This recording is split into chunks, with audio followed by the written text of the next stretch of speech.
JP さん、はいはい。今回仕上がりどうですか？いや、むっちゃいいですよこれ。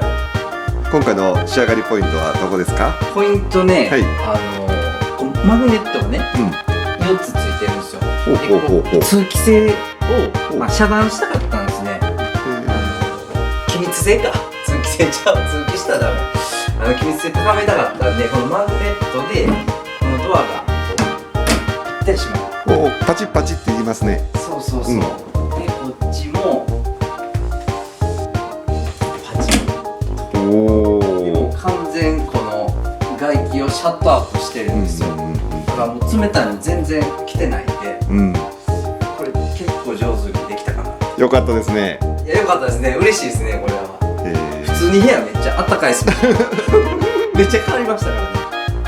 これで冬も乗り越えるそうですね。そうですね。よかったです。もうね、全然あったかさが違うんですよ。どれぐらいですか？いやもうね、これ見てもらえます？この見せてください。今ね、暖房25度でつけてます。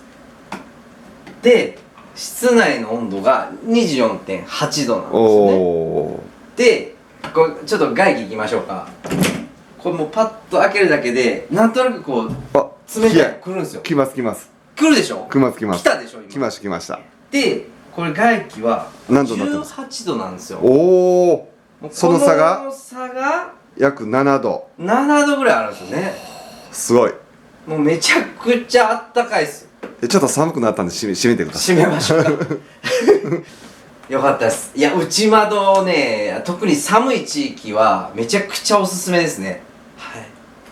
ということです。さよなら。